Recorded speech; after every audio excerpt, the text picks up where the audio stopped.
नमस्कार, आप देख रहे हैं सी न्यूज भारत और मैं हूं आपके साथ अंजलि शुक्ला। वक्त हो गया है यूपी बुलेटिन का। यूपी बुलेटिन में बात होगी बुलंदशहर की, जहां शिकारपुर नगर पालिका में भीषण हीट वेव से बचाव के लिए ओआरएस और पानी की बोतल वितरण कर जागरूकता अभियान चलाया गया। साथ ही बात होगी प्रयागराज की, जहां जसरा स्थित सामुदायिक स्वास्थ्य केंद्र में सरकारी दावों की पोल खुल गई है। ऐसी तमाम खबरों पर विस्तार से करेंगे चर्चा। बुलंदशहर में शिकारपुर नगर पालिका में भीषण हीट वेव से बचाव के लिए ओआरएस एवं पानी की बोतल वितरण का जागरूकता अभियान चलाया गया, जिसका आयोजन एसडीएम शिकारपुर रविंद्र प्रताप सिंह की अध्यक्षता में नगर पालिका परिसर में किया गया। करीब 47 डिग्री तापमान के कारण जनजीवन प्रभावित होने और सड़क पर सन्नाटा पसरे रहने की स्थिति में यह अभियान शुरू किया गया, जिसमें पहले ही दिन लगभग 500 से 700 लोगों ने ओआरएस और पानी प्राप्त किया। मुख्यमंत्री के निर्देशों के तहत नगर पालिका द्वारा चलाए जा रहे इस कार्यक्रम में लोगों को गर्मी और हीट वेव से बचाव के उपाय बताए गए तथा एसडीएम ने नागरिकों से अपील की कि अत्यधिक गर्मी के समय अनावश्यक रूप से घर से बाहर न निकलें और अपनी सुरक्षा का ध्यान रखें। हीट वेव से बचाव के लिए आज ओआरएस और ठंडे पानी का वितरण किया गया है। किस तरह का कार्यक्रम है सर?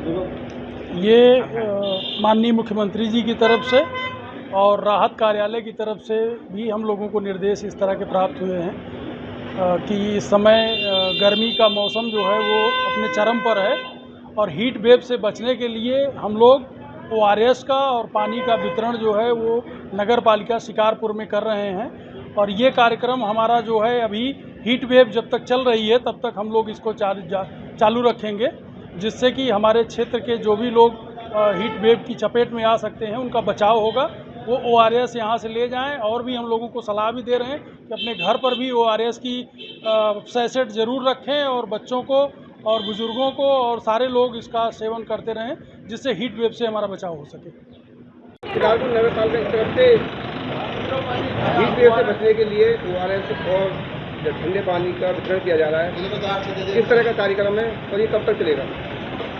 ये माननीय मुख्यमंत्री जी के निर्देश के क्रम में और राहत विभाग के आदेश के क्रम में आज हमने शुरू करा है इस प्रोग्राम को, और ये एसडीएम साहब की अध्यक्षता में आज शुरू हुआ है और हमारी माननीय चेयरमैन साहब और हमारे सभासदगणों ने भी इसमें प्रतिभाग किया है। ये विशेष रूप से जनता के लिए जागरूकता का एक प्रोग्राम है कि इस समय जैसे कि हीट वेव चल रही है तो इसमें पानी अपने साथ ज़रूर रखें और ओआरएस इत्यादि का पैकेट भी रखें, ताकि अगर किसी तरीके से कोई दिक्कत आती है हीट वेव की वजह से, धूप की वजह से, लू की वजह से, अगर किसी तरीके कोई स्वास्थ्य से संबंधित समस्या आती है तो उसका उपयोग कर सकते हैं और उससे अपने आप का बचाव कर सकते हैं। इसी की जागरूकता के क्रम में हमने ये प्रोग्राम रखा है आज। अच्छा, ये कार्यक्रम आपका कब तक चलेगा और क्या अपील करना चाहते हैं आप नगर की जनता से? अभी तो 1 हफ्ते का पूरा प्रोग्राम हमारा सेट है, उसके आगे भी अगर आवश्यकता पड़ेगी तो हम लोग इसको कार्यक्रम को कंटिन्यू रखेंगे। बुलंदशहर से सी न्यूज संवाददाता उमेश की रिपोर्ट। बुलंदशहर के चोला थाना क्षेत्र के ताजपुर बिरौड़ी निवासी 50,000 के इनामी बदमाश मोमिन को अलीगढ़ पुलिस मुठभेड़ में ढेर किया गया। वहीं उसके साथी राजा मोहम्मद को भी पहले एक अन्य मुठभेड़ में मारा जा चुका है। पुलिस के अनुसार मोमिन पिछले 17 वर्षों से अपराध की दुनिया में सक्रिय था और उस पर बुलंदशहर के गुलावटी, अनूप शहर, शिकारपुर, डिबाई और खुर्जा नगर सहित कई थानों में लूट, चोरी, जानलेवा और हमले और आर्म्स एक्ट के तहत कुल 27 मामले दर्ज थे। हाल ही में उसने अलीगढ़ के गोधा, अतरौली, मर्राक और छर्रा थाना क्षेत्रों में महिलाओं से कुंडल लूट की कई घटनाओं को अंजाम दिया था, जिसके बाद उस पर इनाम घोषित किया गया था। मुठभेड़ के बाद पुलिस ने मौके से लूटा गया कुंडल, अवैध पिस्टल, तमंचा और वारदात में इस्तेमाल अपाची बाइक बरामद की। बाद में सोमवार को भारी पुलिस सुरक्षा के बीच उसके पैतृक गांव ताजपुर बिरौड़ी में अंतिम संस्कार किया गया। बुलंदशहर से सी न्यूज संवाददाता उमेश की रिपोर्ट। प्रयागराज में दिगंबर जैन संतों की सुरक्षा को लेकर जैन समाज द्वारा जिलाधिकारी कार्यालय पर ज्ञापन सौंपा गया, जिसमें दिगंबर जैन पंचायती सभा प्रयागराज, जैन मिलन प्रयाग और महिला मंडल सहित बड़ी संख्या में समान जन शामिल हुए। यह ज्ञापन 0 रोड जैन धर्मशाला में विराजमान आचार्य विद्यासागर महाराज के विषय अतुल सागर महाराज की प्रेरणा से दिया गया, जिसमें रीवा में हुई घटना को लेकर आक्रोश व्यक्त करते हुए लगभग 150 से अधिक लोगों ने भाग लिया। इस दौरान भारतीय जैन मिलन के राष्ट्रीय संयुक्त मंत्री वीर प्रद्युम्न कुमार जैन ने सरकार के नाम ज्ञापन पढ़कर जैन संतों की सुरक्षा के लिए विशेष व्यवस्था करने की मांग रखी और प्रधानमंत्री, गृह मंत्री, अल्पसंख्यक आयोग तथा मुख्यमंत्री को संबोधित ज्ञापन सौंपा गया। प्रयागराज से सी न्यूज संवाददाता जाबिर की रिपोर्ट। प्रयागराज के जसरा स्थित सामुदायिक स्वास्थ्य केंद्र से सरकारी दावों की पोल खोलने वाला मामला सामने आया, जहां अस्पताल परिसर के बाहर कबाड़ और कचरे के ढेर में सरकारी दवाइयां, जांच किट और अन्य चिकित्सा सामग्री बिखरी हुई मिलने से क्षेत्र में हड़कंप मच गया। स्थानीय लोगों का आरोप है कि गरीब मरीजों के लिए भेजी गई यह सामग्री समय पर उपयोग में न लाकर लापरवाही के कारण खराब हो जाती है और बाद में फेंक दी जाती है, जबकि मरीजों को इलाज और जाँच के नाम पर बाहर निजी मेडिकल स्टोर और पैथोलॉजी सेंटर के चक्कर लगाने पड़ते हैं। इस घटना की तस्वीरें और वीडियो सोशल मीडिया पर वायरल होने के बाद स्वास्थ्य विभाग की कार्यप्रणाली पर सवाल खड़े हो गए हैं और लोगों में भारी आक्रोश है। ग्रामीणों ने पूरे मामले की उच्च स्तरीय जांच कर दोषी कर्मचारियों और अधिकारियों पर कड़ी कार्रवाई की मांग की है, ताकि सरकारी स्वास्थ्य व्यवस्था में पारदर्शिता और जवाबदेही सुनिश्चित की जा सके। प्रयागराज से सी न्यूज संवाददाता जाबिर की रिपोर्ट। रायबरेली के थाना भदोखर क्षेत्र अंतर्गत ग्राम मनहेरू मजरे गौतम के पूर्वा में दलित पीड़िता ने एक दबंगों पर परिवार के साथ लाठी डंडों से हमला करने का आरोप लगाया। पीड़िता का कहना है कि नाली की खुदाई को लेकर हुए विवाद के बाद उसके बेटे बहू पर हमला किया गया, लेकिन थाने में समय पर ना तो डॉक्टरी प्रशिक्षण कराया गया, ना ही मुकदमा दर्ज किया गया। पीड़ित परिवार ने आरोप लगाया है कि शिकायत के बावजूद पुलिस ने कार्रवाई नहीं की, जिसके बाद वे न्याय की मांग को लेकर पुलिस अधीक्षक कार्यालय पहुंचे। पीड़ित परिवार ने पूरे मामले की निष्पक्ष जाँच कर दोषियों के खिलाफ सख्त कार्रवाई की मांग की है। माता जी क्या नाम है? कहाँ के रहने वाले? थाना दादी क्या समस्या है? पुलिस अधीक्षक आई कार्यालय। समस्या है कि कोई सुनवाई नहीं है। अच्छा, क्या हुआ पूरी बात बताइए। हमारे बगल में नाली बनी है, खाली नाली के बगल से माटी ढीली ने हमारे लड़का का बुलाए, कहने की ये क्या कर रहे हो, कहने की माटी ढील है, कहीं माटी ना पड़ेगा तो हमारा बच्चा कहीं सही ठीक नहीं ढीलेंगे। और आए के नहीं, हमारा बच्चा कुछ नहीं बोला, हमारे बच्चों को आए के नहीं मारा, मार के हम जो छड़ावा लग गया तो हमको लातन घूचन मारे नहीं, मार के नहीं हमका ढकेलिन बेहोश गिर गए, बच्चा जी कहने हमें खपड़ी फाट गए है। और देखो यहाँ सभी देखो ये सब है, ठीक ठीक, सभी देखो हमको न्याय चाहिए। अधिकारी से मुलाकात हुई है? हाँ है तो भाई, हम लोग हमको थाने भेज रहे हैं, वहाँ कोई नहीं सुनाई होता। थाना कौन सा है? भदोखर। वहाँ कोई खाली आते हैं चले जाते हैं, बस फोटो खींच लेते हैं हमारे, और नाली के फोटो खींच। थाने में एफआईआर दर्ज हुई या नहीं? जी करे ना, मतलब क्या है, आते हैं चले जाते हैं। क्या नाम है, कहाँ के रहने वाले हैं? नाम सतीश है जी, गौतमपुर में रहने वाले हैं। थाना कौन सा है? भदोखर। क्या समस्या है? जमीन का लफड़ा है, मारपीट का है। कौन लोग मारपीट किए? ठाकुर लोग।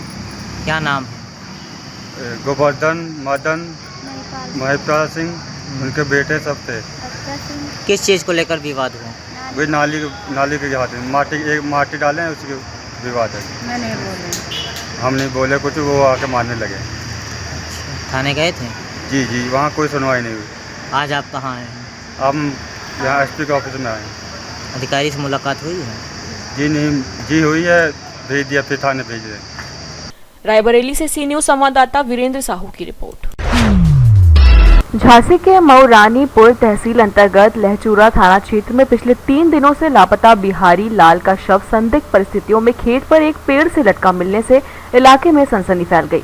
परिजनों के अनुसार शुक्रवार शाम को खरका मौजे में मृतक की मोटरसाइकिल मिलने के बाद शनिवार सुबह उनका शव मिला, जिसे देखते हुए परिजनों ने पैसों के लेन देन के विवाद में हत्या कर शव लटकाए जाने की आशंका जताई है। वहीं दूसरी ओर से इस मामले में जुड़े दूसरे पक्ष के एक व्यक्ति द्वारा भी नशीला पदार्थ खाकर आत्महत्या करने की कोशिश की बात सामने आई है, जिसे गंभीर हालत में झांसी मेडिकल कॉलेज रेफर किया गया। फिलहाल पुलिस ने शव को कब्जे में लेकर जांच शुरू कर दी है और उसका कहना है कि पोस्टमार्टम रिपोर्ट तथा गहन तफ्तीश के आधार पर ही दोषियों के खिलाफ सख्त कानूनी कार्रवाई की जाएगी।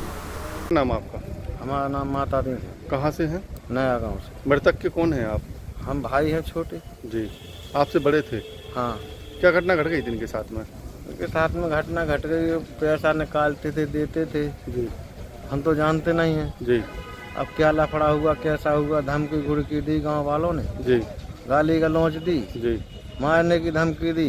बोले निर्माण चल रहा है, सब आगे बढ़ रहे हैं। तो हमने कहा हम अपने काम कर रहे हैं तो आगे बढ़ रहे हैं। हम और कुछ नहीं जानते साहब। अच्छा, किनके द्वारा धमकियाँ दी जा रही थी आपको? हमें उसकी आवाज़ समझ में नहीं आई, हमारे मोबाइल में रिकॉर्डिंग भी नहीं है, लेकिन धमकी दी गई हमको। जी, पुलिस से कोई शिकायत की थी? नहीं, पुलिस से शिकायत जिसने की मैं उस टाइम पे था नहीं। जी हाँ। जी, कौन थे जो वो हो गए थे, जो खत्म हुए हैं? इनके कितने बच्चे थे? कितने बच्चे थे इनके? इनके एक लड़का 2 लड़की हैं। जिस तरह से धमकियां दी जा रही थी तो किनके द्वारा इस तरह का मामला चल रहा था? ये राम कुमार राजपूत, सन ऑफ नाथूराम राजपूत जी, कल्लू के साले जी, उसने धमकी दी, साले की धमकी दी, बंदूक की धमकी एक बार हमको दी थी जी। तो हमने कहा ठीक है कोई बात नहीं, बंदूक तुमको तुम्हारे सामने रहना है, बंदूक निकाल लेना जी, मार देना हमको जी। आज मैं नहीं मार पाया, मेरे भाई को मार दिया। आपके भाई को? हाँ। अच्छा, कुछ जानकारी लग रही कि वहाँ से भी किसी ने दवा खा ली है? नहीं, हमको जानकारी नहीं लग रही जी, हमको कोई पता नहीं। क्या नाम आपका? द्वारका प्रसाद। कहाँ से हैं आप? नया गाँव से। मृतक के कौन है आप? भाई हैं। भाई हैं। हाँ। अच्छा, क्या घटना घटी है उनके साथ? उनके साथ में 2-3 दिन पहले विवाद हुआ जी। विवाद होने के बाद लापता हो गया जी। लापता हो जाने के बाद हम लोगों को आज मिला जी। हाँ। किन लोगों से विवाद हुआ था? गांव के लोगों से। गांव के लोगों से किस बात का विवाद चल रहा था? ये पैसे रुपये का लेन देन का विवाद। पैसे का लेन देन। हाँ। तो जानकारी लगी है कि कुछ पुलिस को शिकायत की गई थी? हाँ हाँ, पुलिस को शिकायत की गई। हाँ। अच्छा, उसमें पुलिस भी आई। हाँ। तो पुलिस आई तो हम लोग भी थाने गए। हाँ। कल। हाँ। तो उन्होंने कहा भाई यहाँ नहीं है, देखने गए कि शायद उन्होंने पकड़ लिया हो। हाँ। तो वहाँ नहीं है, तो अपने घर आ गए। हाँ। हाँ। तो मृतक को पकड़ने पुलिस आ रही थी घर पर? नहीं, वो सूचना देने आई। हाँ। कि भाई आ जाए तो थाने भेज देना। हाँ। हाँ। मैंने कहा ठीक है भाई। हाँ। हाँ। तो ये कब से मामला चल रहा था आपका? 4-5 दिन से। 4-5 दिन से। हाँ। अच्छा, आपको कैसे जानकारी चली इनकी, कहाँ मिले ये? कल गाड़ी मिली। हाँ। गाड़ी मिली, खेत में रखी जी। तो गाड़ी के द्वारा लोकेशन निकाला गया। हाँ। नंबर से जी। तो नंबर से इनका नाम पता लग गया जी। नाम पता लगने के बाद में रात हो चुकी जी। तो रात में फिर ढूंढा नहीं जी। तो सुबह ढूंढा तो मिल गए। किन लोगों ने ढूंढा था? हमारे भाइयों ने ढूंढा। गांव के भी बहुत लोग थे जी। हाँ। तो पुलिस किसके द्वारा, वो गाड़ी किसके द्वारा मिली? पुलिस के द्वारा। पुलिस के द्वारा। हाँ। झांसी से सी न्यूज संवाददाता चंदू राइन की रिपोर्ट। बुलंदशहर के छोटे काशी कहलाने वाले अनूप शहर सहित जनपद के विभिन्न गंगा घाटों पर गंगा दशहरा के अवसर पर हजारों श्रद्धालुओं ने आस्था की डुबकी लगाकर पुण्य लाभ अर्जित किया। दूर दराज से पहुंचे श्रद्धालुओं ने गंगा स्नान के बाद पूजा पाठ और दान पुण्य किया। अनूप शहर, गंगा घाट, राजघाट, कर्णवास, नरोरा, रामघाट और आहार घाट पर सुबह से ही श्रद्धालुओं की भारी भीड़ देखने को मिली। श्रद्धालुओं की सुरक्षा व्यवस्था को लेकर पुलिस प्रशासन पूरी तरह मुस्तैद रहा और घाटों पर निगरानी के लिए सीसीटीवी कैमरे भी लगाए गए ताकि पर्व शांतिपूर्ण और सुरक्षित माहौल में संपन्न हो सके। बुलंदशहर से सी न्यूज संवाददाता उमेश की रिपोर्ट। फर्रुखाबाद के थाना कादरी गेट क्षेत्र स्थित मिशन कंपाउंड में चौपाटी की एक दुकान में अचानक भीषण आग लगने से अफरा तफरी मच गई। आग ने देखते ही देखते पूरी दुकान को अपनी चपेट में ले लिया, जिससे दुकान में रखा सामान जलकर राख हो गया। सूचना मिलते ही थाना कादरी गेट पुलिस मौके पर पहुंची, जहां कांस्टेबल अनुज कुमार ने बिना देर किए बाल्टी और डिब्बों से पानी डालकर आग बुझाने का प्रयास शुरू किया। इस दौरान स्थानीय लोग भी मदद के लिए आगे आए। वहीं पुलिसकर्मी सत्येंद्र कुमार, विवेक उपाध्याय, रक्तवार शरण और होमगार्ड भूपेंद्र सिंह भी दुकानों तक आग फैलने से रोका। काफी मशक्कत के बाद पुलिस और स्थानीय लोगों की मदद से आग पर काबू पाया गया, जबकि बाद में पहुंची फायर ब्रिगेड टीम ने पूरी तरह आग बुझाई। फर्रुखाबाद से सी न्यूज संवाददाता आदेश कुमार शर्मा की रिपोर्ट। अलीगढ़ में उत्तर प्रदेश ग्रामीण पत्रकार एसोसिएशन के संस्थापक एवं पत्रकारों के प्रेरणा स्रोत स्वर्गीय बालेश्वर लाल की 39वीं पुण्यतिथि के अवसर पर 27 मई 2026 को हिंदी पत्रकार एकता दिवस एवं स्वर्गीय बालेश्वर लाल पत्रकारिता सम्मान समारोह का भव्य आयोजन किया जाएगा। यह कार्यक्रम निगलास के गोंडा मार्ग स्थित प्रकाश कॉन्वेंट स्कूल में सुबह 11 बजे से आयोजित होगा। जिला अध्यक्ष देवेंद्र पाराशर ने जानकारी देते हुए बताया कि कार्यक्रम में निष्पक्ष जन सरोकारों से जुड़ी और सामाजिक उत्तरदायित्व निभाने वाली पत्रकारिता को बढ़ावा देने वाले पत्रकारों को सम्मानित किया जाएगा। साथ ही जनपद की सभी तहसीलों में ग्रामीण पत्रकार एसोसिएशन के पदाधिकारी स्वर्गीय बालेश्वर लाल को श्रद्धांजलि अर्पित करेंगे। आयोजन को लेकर पत्रकारों और संगठन पदाधिकारियों में उत्साह का माहौल है। 27 तारीख को प्रोग्राम किया जाना है, इस बारे में क्या जानकारी है? क्या जानकारी है? ये आपको बता दूं कि 27 तारीख को ग्रामीण पत्रकार एसोसिएशन के संस्थापक स्वर्गीय श्री बालेश्वर लाल जी की पुण्यतिथि है उसके उपलक्ष्य में उसे हम ग्रामीण पत्रकार एकता दिवस के रूप में भी मनाते हैं और उनकी स्मृति में इगलास में प्रकाश कॉन्वेंट स्कूल में ग्रामीण पत्रकार एसोसिएशन अलीगढ़ की तरफ से एक कार्यक्रम रखा गया है। उसमें जो हमारे पुराने पत्रकार हैं जिन्होंने पत्रकारिता के क्षेत्र में उत्कृष्ट योगदान दिया है, उन किन्हीं दो पत्रकारों को सम्मानित भी किया जाएगा और ये परंपरा शुरू होगी। प्रतिवर्ष पत्रकारिता के क्षेत्र में उत्कृष्ट कार्य करने वाले पत्रकारों को इसमें सम्मानित किया जाया करेगा और हिंदी पत्रकारिता के दिवस में यह दिन मनाया जाता है स्वर्गीय बालेश्वर लाल जी की पुण्यतिथि के अवसर पर। इसको ग्रामीण पत्रकार एसोसिएशन अलीगढ़ बड़े धूमधाम से इस बार 27 तारीख को मनाने जा रही है और इसमें तहसील स्तर के तमाम पदाधिकारी भी उपस्थित रहेंगे और जिले के सभी ग्रामीण पत्रकार एसोसिएशन के जो सिपाही हैं, कार्यकर्ता हैं, हमारे पत्रकार साथी हैं, उनसे अनुरोध किया गया है कि ज़्यादा से ज़्यादा संख्या में प्रकाश कॉन्वेंट स्कूल में पहुँचे। इगलास से सी न्यूज संवाददाता इंद्रजीत प्रेमी की रिपोर्ट। प्रयागराज में इलाहाबाद विश्वविद्यालय के संघटक केपी ट्रेनिंग कॉलेज की छात्रा शिफा फातिमा ने बीएड सत्र 2023 से 25 की मुख्य परीक्षा में प्रथम स्थान प्राप्त कर महाविद्यालय का नाम रोशन किया है। उत्कृष्ट प्रदर्शन के लिए कॉलेज प्रशासन ने उन्हें गोल्ड मेडल और प्रशस्ति पत्र देकर सम्मानित किया। शिफा की इस सफलता के पीछे उनकी मेहनत, अनुशासन और परिवार का मजबूत सहयोग रहा। उन्होंने अपनी प्रारंभिक शिक्षा टैगोर पब्लिक स्कूल से पूरी की और बिना किसी बाहरी कोचिंग के यह उपलब्धि हासिल की। उनकी मां, जो एक इंटर कॉलेज में अध्यापिका है, ने हर कदम पर उनका मार्गदर्शन किया, जबकि पिता पेशे से डेंटिस्ट है और उन्होंने हमेशा बेटी की शिक्षा को प्राथमिकता दी।